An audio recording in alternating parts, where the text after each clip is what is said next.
So today I'm going to show you how to do the Hemp Cobra friendship bracelet, and I'm going to show you how to put beads in. Just because, I don't know, they're fun to make. This is also a boondoggle stitch that I actually learned first how to do with boondoggle, and then I learned how to do it on here.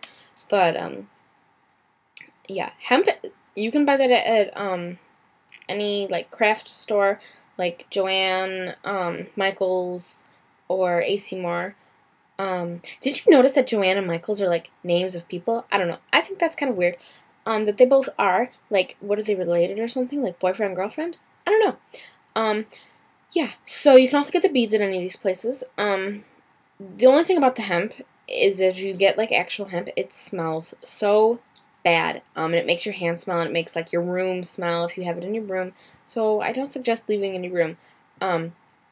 But what you can do is after you make the bracelet, if you make it out of actual hemp, you can soak it and it'll not smell so bad. There is and I wish I knew what it was called, but it's like a hemp substitute, and it feels like cotton, and it actually is very soft, and I like that a lot better. Once I find out what that is, I will let you know.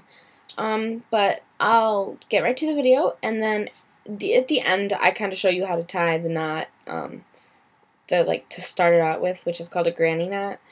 It's just easier for me that way, and I didn't think to show you how to tie the knot when I was doing this intro before I did the intro. I don't know, I just was done. So yeah. So to start, you want to fold a granny knot, and then you want to lay it down on a flat surface. Then you want to take some tape and tape it down so that the project doesn't move on you while you're working.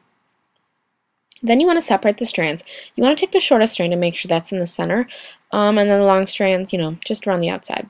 Then take the right one, and you want to make a little four almost with the strand is going to go underneath the center strand and over top the one on the left.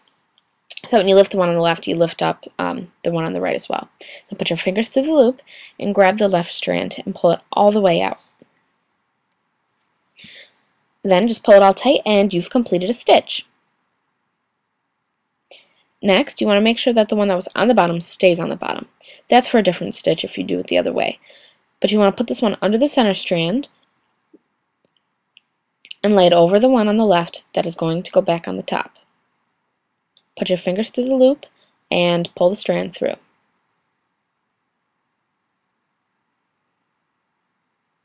Again, you want to make sure the strand in the center doesn't bunch up because it's not going to look pretty. You can add a bead anytime you want, but I like to do a few stitches before I get to that, just so that I have a little bit of a base to build on. The strands should be the center strand should be at 1.5 times the length of wherever you're wrapping it around. The other two strands should be about 3 times the length of this, folded in half. So each strand on its own is about 1.5 times the length. When you're ready to add a bead, you just, let the project sit there and pull up the center strand, and you want to make sure that the end of it is nice and pointy. If it's not pointy, the bead won't fit on it properly. So if you can see here, my end is nice and pointy and not frayed at all. And then take your bead, and you just want to put the strand through the bead and get the bead all the way up to the base of your stitches.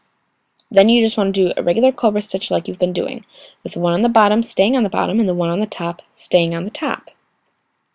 Pull it all tight, but don't pull it too tight, because if you pull it too tight, then the bead could possibly come out of its little anchor there. So just pull it tight enough so that the strands are flush to the bead, and then pull the second stitch that you make after it extremely tight.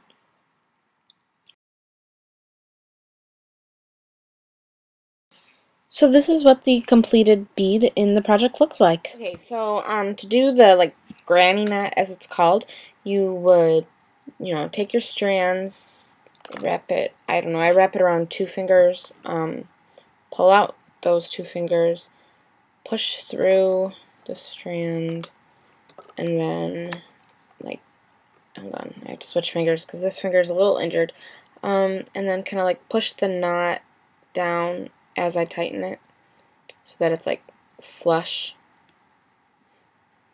That kind of makes sense. See how it's like right up against it? So you have like this little bit, like, to just, you know, finish it, like to put it on someone's wrist, you just do like a square knot type deal. So you have that, and then do it again. If this was longer, it'd be easier. I recommend leaving tails that are long, and there you go, then it's tied together. So that was how you do the hemp cobra bracelet. I hope this helped you, and if you have any questions regarding anything I showed you, please feel free to ask me, and I will try my best to get back to you. If I don't get back within a week, then I should probably just need to check my email. Okay, so thanks for watching, and I'll be back soon. Bye!